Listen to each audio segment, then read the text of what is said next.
Hello everyone, मेरा नाम है असिस्टेंट प्रोफेसर नरेश कोहली और आप देख रहे हैं मेरा YouTube channel thermal engineering lecture series. दोस्तों, एप्लाइड थर्मोडायनेमिक्स के यूनिट 3 के नेक्स्ट लेक्चर की तरफ चलते हैं, जिसके अंदर हम कुछ ऐसी साइकिल के बारे में पढ़ेंगे जो प्रैक्टिकली सिर्फ और सिर्फ इंडस्ट्रियलिस्ट एप्लीकेशन के लिए यूज़ होती है। डोमेस्टिक के अंदर अभी भी रिसेंटली यूज़ होना शुरू हो चुका है। ये थियरीज अब जो मैं आप लोगों को पढ़ाने वाला हूँ वो बेसिकली कंटेंट रखता है VCRS के थ्रू, मतलब कि वेपर कंप्रेशन रेफ्रिजरेशन सिस्टम। इसके पहले की जो रेफ्रिजरेशन की साइकिल थी वो दोनों के दोनों थी VARS, मतलब हम लोगों ने एक्वा अमोनिया साइकिल पढ़ा, मतलब कि ammonia water cycle, domestic Electrolux refrigeration system, वो हमारा वेपर एब्जॉर्प्शन सिस्टम था।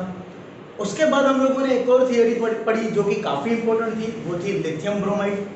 वो भी 7 मार्क्स के लिए काफ़ी इंपॉर्टेंट टॉपिक था आप लोगों के लिए। लेकिन ये दोनों के दोनों थियरी जो थी वो वेपर एब्जॉर्प्शन रेफ्रिजरेशन सिस्टम से रिलेटेड थी। नाउ आज हम लोग जो थियरी पढ़ने वाले हैं वो है वेपर कंप्रेशन रेफ्रिजरेशन सिस्टम के लिए। अभी दोनों के बीच का फर्क मैंने लास्ट लेक्चर में भी बोला था, मैं फिर से आप लोगों को बता देता हूँ कि VARS के अंदर हम लोग एब्जॉर्बर का यूज करते हैं। आपको पता होगा हम लोग एब्जॉर्बर का यूज करते थे जो रेफ्रिजरेंट के साथ में मिक्स होता था और उसको हम लोग जनरेटर के थ्रू एनर्जी ट्रांसफर करते थे। ठीक है, यहाँ पर क्या होगा कि हम लोग एब्जॉर्बर का यूज नहीं करेंगे, लेकिन we will use compressor instead of absorber and generator.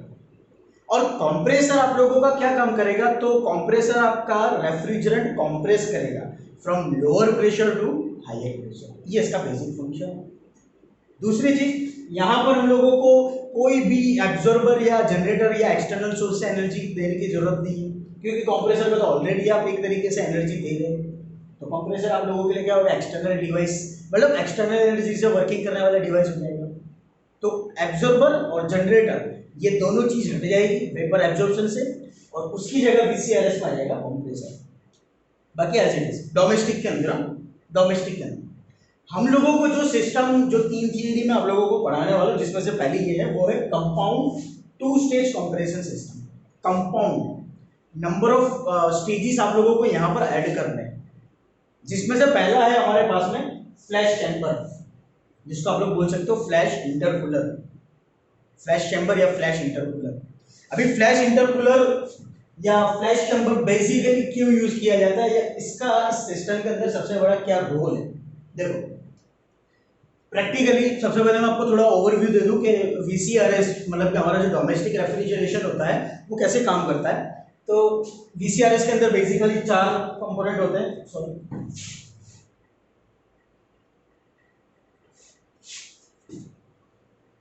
Sorry VCRS के अंदर बेसिकली 4 कंपोनेंट होते हैं, compressor, condenser, expansion device and evaporator.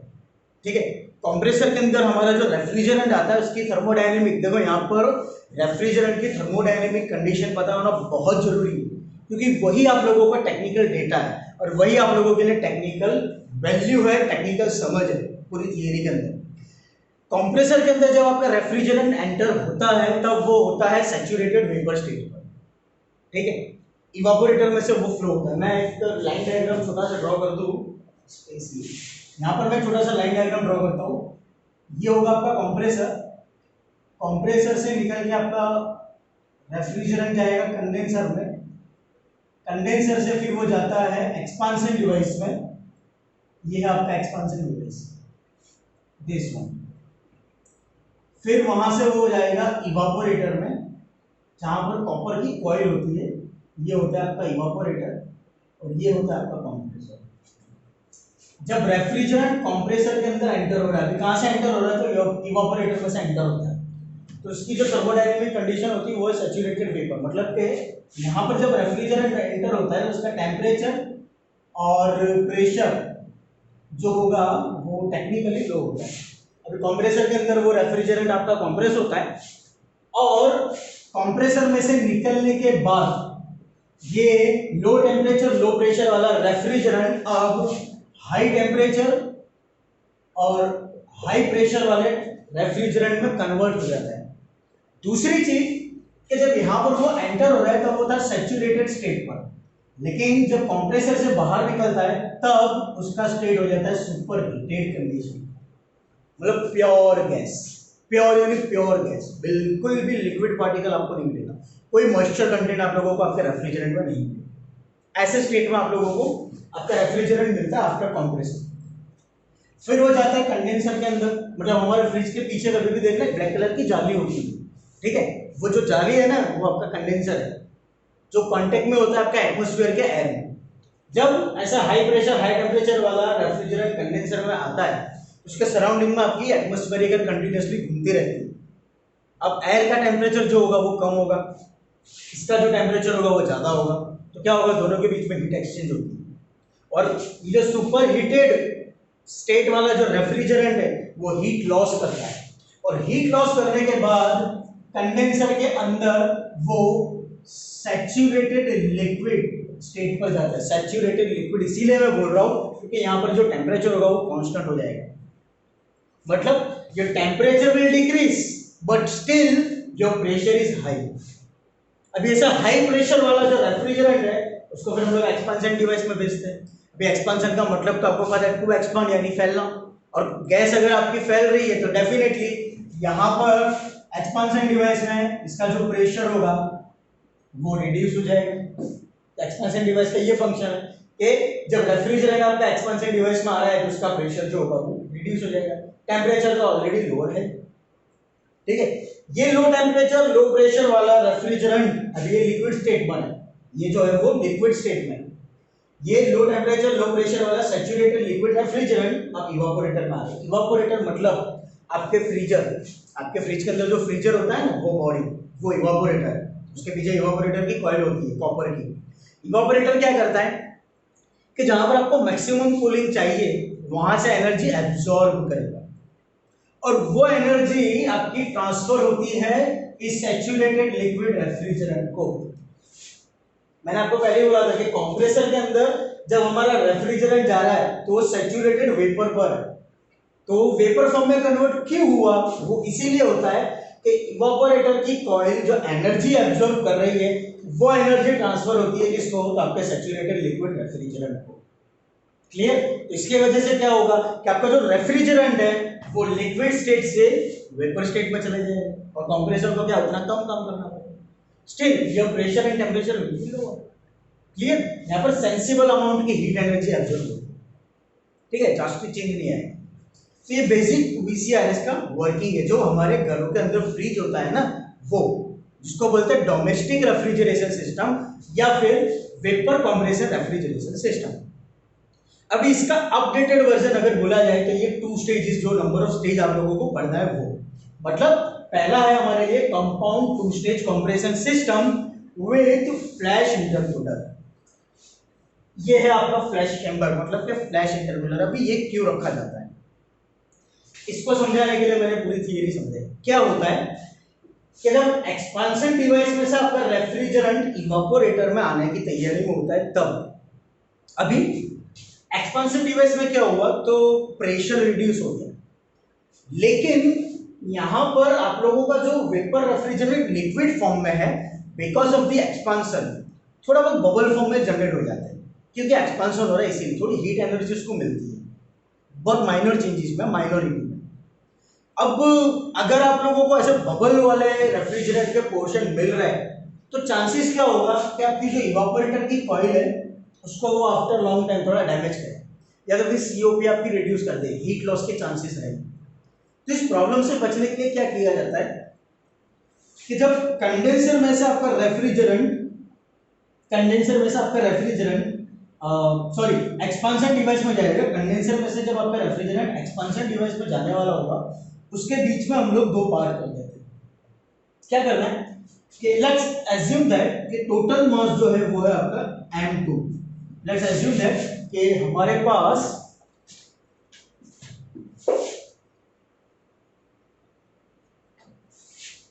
m2 kg amount या m2 kg मास का रेफ्रिजरेंट है। m2 kg के जितना हमारे पास में मोलर रेफ्रिजरेंट है, टोटल वैल्यू है, ठीक है। ये m2 कंडेंसर में से निकलने के बाद आपका रेफ्रिजरेंट को 2 पार्ट में डिवाइड कर देना है। One part will be move to the flash chamber and another part will move to the expansion device. मतलब कि लेट्स एज्यूम दैट कि M1 जितने मास का जो रेफ्रिजरेंट होगा वो डायरेक्टली जाएगा आपके एक्सपांशन डिवाइस में, ठीक है, और M2 माइनस M1 जितने मास का जो रेफ्रिजरेंट होगा वो जाएगा आपके फ्लैश चैम्बर में। अभी फ्लैश चैम्बर के अंदर क्या होता है, तो ऑलरेडी एक लिक्विड रेफ्रिजरेंट हम लोगों को यहाँ रखना होता है, यहाँ पर वही होता है।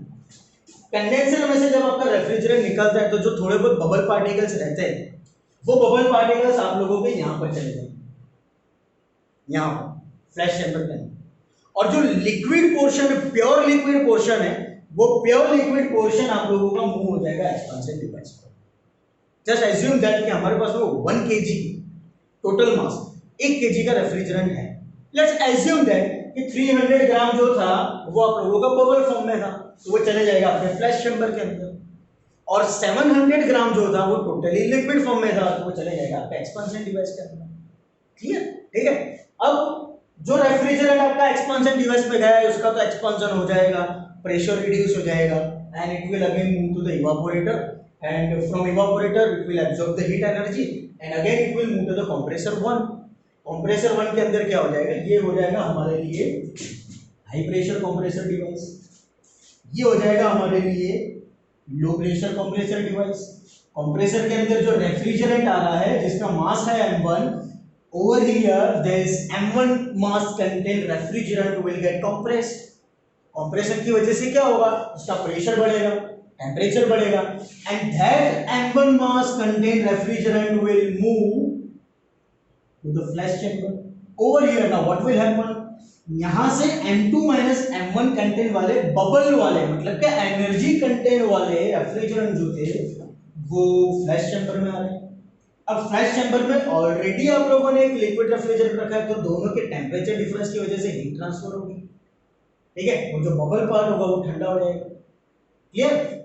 वो जो एनर्जी ट्रांसफर वाला आपका रेफ्रिजरेंट होगा वो दूसरे पार्ट फ्लैश चैम्बर के दूसरे लिक्विड रेफ्रिजरेंट को एनर्जी ट्रांसफर करेगा 100%, क्योंकि यहाँ पर प्रॉपर 100% आप लोगों को सरफेस कांटेक्ट एरिया मिल रहा है, कोई हीट लॉस के चांसेस ही नहीं है।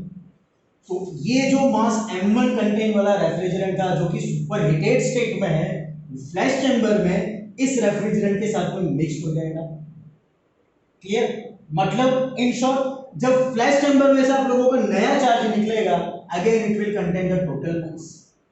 वो फ्रेश चार्ज फिर से हम लोग ले जाएंगे कंप्रेसर 2 के अंदर, जबकि लो प्रेशर वाले में ऑलरेडी यहाँ पर एक बार कंप्रेशन तो हो ही चुका था, यहाँ पर प्रेशर के अंदर कोई डिक्रीमेंट आने वाला नहीं है, again it will get compressed, इसीलिए इसको बोलते हैं कंपाउंड 2 स्टेज कंप्रेशन, क्योंकि यहाँ पर 2 बार कंप्रेशन आप कर रहे हैं। क्लियर? फिर से इसका कंप्रेशन हो गया, फिर से कंप्रेशन हो जाएगा, वो हाई प्रेशर हाई टेम्परेचर वाला refrigerant again will move to the condenser and the cycle will continuously run. इस चीज को अगर जीटीयू के अंदर, अगर नहीं वैसे तो पूछा ही जाएगा, जीटीयू के अंदर पूछा जाता है तो सबसे पहला काम आपका ये लाइन डायग्राम, और इस लाइन डायग्राम के बेस पर होता है प्रेशर एंथैल्पी डायग्राम जो लिखिएगा, और तीसरा होगा एनर्जी बैलेंस इक्वेशन जो मैं आपको थ्योरी के साथ समझाऊंगा। अभी हम लोग पीएच डायग्राम समझते हैं, अगर ये समझ में आ जाएगा तो ये आप इजीली बना सकते हो। थोड़ा टेक्निकली सोचना, पॉइंट 1 to 2 के बीच में हमारे पास कंप्रेसर है, जो रेफ्रिजरेंट आपका घूम रहा है उसका मास है M1। अब डेफिनेटली इवापोरेटर में से आपका रेफ्रिजरेंट निकल रहा है तो definitely temperature and pressure will be much lower with compare to the others part. तो पॉइंट 1 आप लोगों के लिए मच लोअर टेम्परेचर में हो जाएगा। यहाँ से M1 कंटेन वाला जो M1 मास कंटेन वाला जो रेफ्रिजरेंट है वो कंप्रेसर के अंदर से बाहर निकल रहा है, मतलब उसका प्रेशर बढ़ गया क्योंकि उसने कंप्रेशन प्रोसेस की है। Over here you can see point 1 will come to this side, जिसको आप बोल सकते हो P है मतलब inlet. This one will be your P2, मतलब आप इसको बोल सकते हो कंप्रेशन 1 के लिए, हायर प्रेशर के लिए। तो पॉइंट 1 to 2 में you can see your pressure is rising. किसके लिए राइज हो रहा है? तो सिर्फ M1 कंटेन मास वाले रेफ्रिजरेंट के लिए। ठीक है, क्लियर? नाउ पॉइंट 2 to 3, ये रहा पॉइंट 3, तो व्यवस्थित ये अभी पॉइंट 2 to 3 के बीच में हमारे पास फ्लैश चैम्बर है। जैसे कि मैंने पहले ही बोला, फ्लैश चैम्बर के अंदर जो ये आपका हायर प्रेशर वाला रेफ्रिजरेंट आ रहा है, हाई टेम्परेचर वाला, वो लिक्विड रेफ्रिजरेंट के साथ में हीट ट्रांसफर करेगा। लेकिन कितनी हीट ट्रांसफर करेगा? Up to the saturated vapour condition. ये है आप लोगों का saturation curve. This one saturation curve क्या होता है? तो रेफ्रिजरेशन का सबसे इंपॉर्टेंट पार्ट है। ये है सैचुरेटेड लिक्विड लाइन, ये है सैचुरेटेड वेपर लाइन।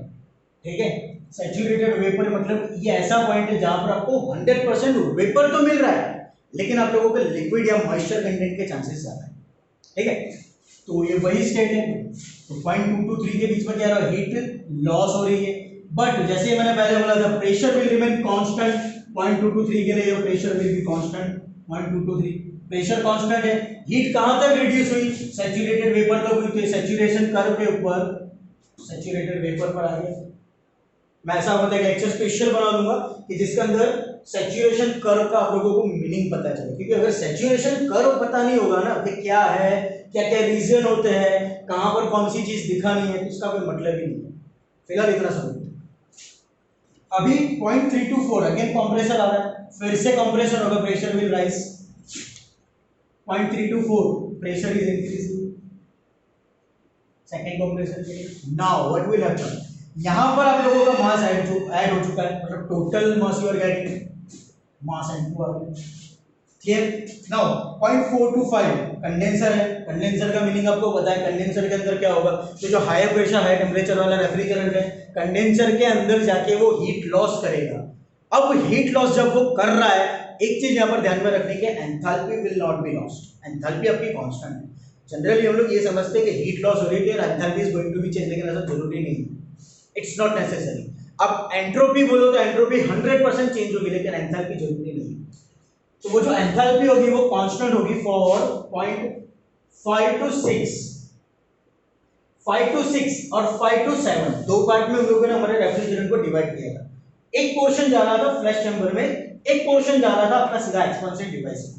तो पहले हम लोग ले लेते हैं फ्लैश चैम्बर के लिए।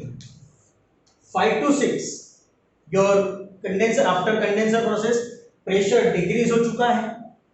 6 to 3 इस प्रोसेस को खास नहीं, 6 to 3 6 and this will 3। 6 to 3 इसीलिए कहा गया है कि जब कंप्रेसर में से आपका M1 मास वाला रेफ्रिजरेंट निकल रहा है, वो यहाँ पर ऐड होने वाला है, तो आपके लिए एक और प्रोसेस ऐड हो रही है, वो है 6 to 3।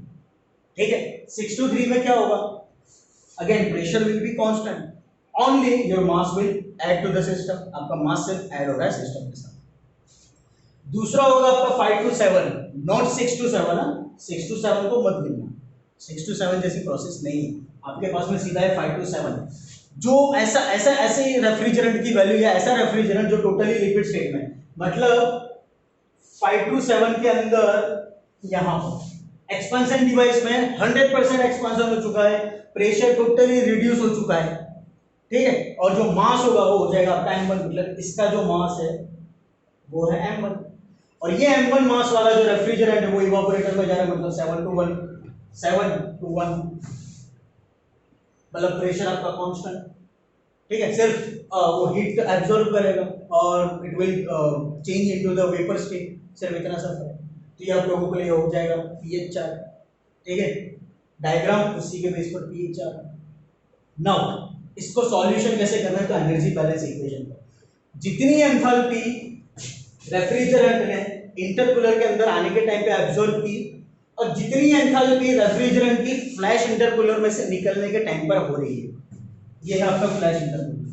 अभी दो एनर्जी एंटर हो रही है, एक तो कंप्रेसर 1 में से इतनी एनर्जी, और दूसरी कंडेंसर में से मतलब कि इतनी एनर्जी। सामने कितनी एनर्जी यहाँ से रिलीज हुई है, ये वाली एनर्जी आपकी रिलीज हो रही है, तो कहाँ पर जा रही है, वो कंप्रेसर 2 के अंदर जा रही है।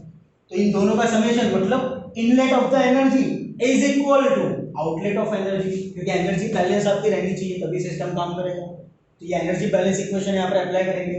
Energy coming to the intercooler is equal to energy leaving to the intercooler. Energy कौन सी एंटर हो रही है, तो M1H2 plus N2 minus M1 into H6 is equal to N2 into H3, जो एनर्जी आपकी लेफ्ट हो रही है। सिंप्लीफाई करते हैं, थोड़ा फास्ट सिंप्लीफाई करते हैं।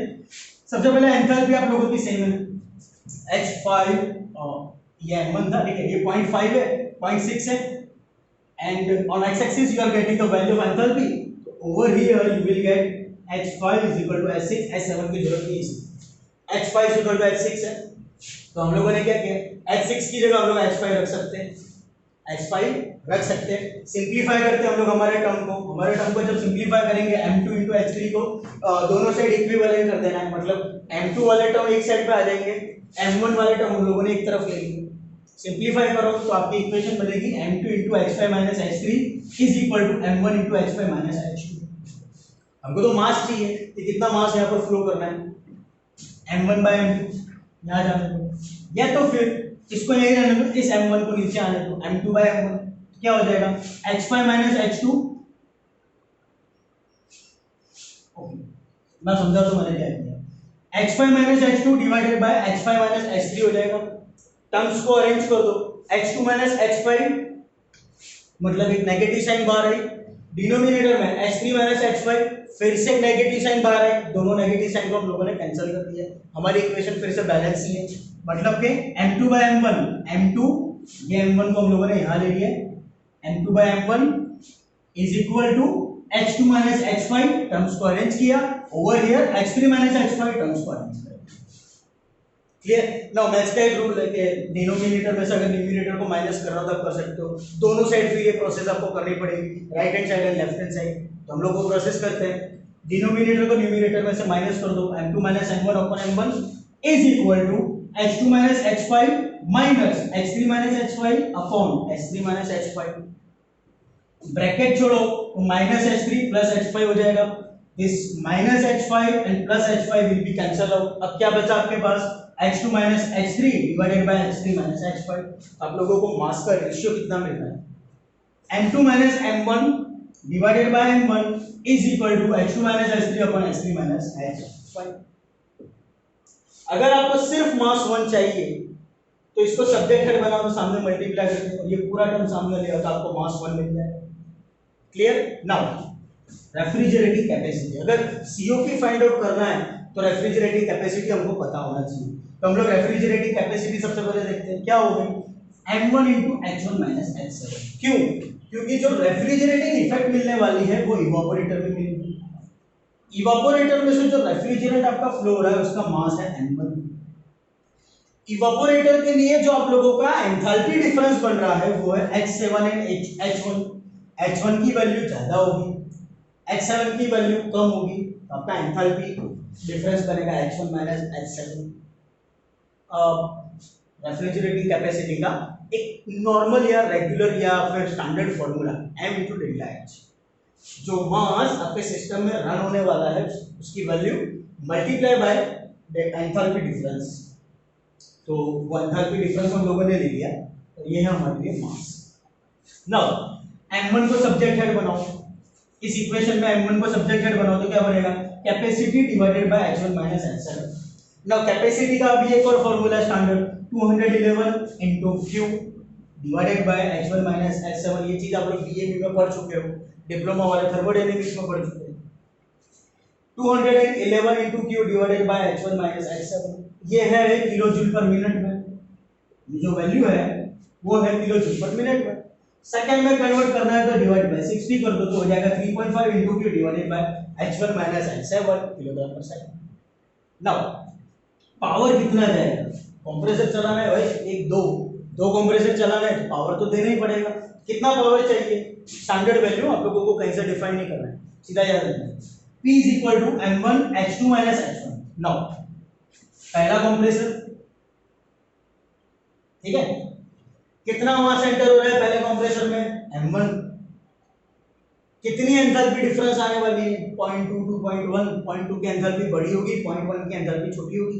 तो आपके लिए कंप्रेसर 1 के लिए पावर इक्विवेलेंट कितना बन गया M1 into H2 minus H1। Just like that for compressor कितना मास आ रहा है M2, एंथैल्पी डिफरेंस क्या बनेगा H4 minus H3 plus M2 H4 minus H3। तो आपको पावर मिल गया, आपको रेफ्रिजरेटिंग कैपेसिटी मिल गई, COP मिल जाएगी। COP का स्टैंडर्ड फार्मूला है कैपेसिटी मतलब refrigerating capacity divided by power.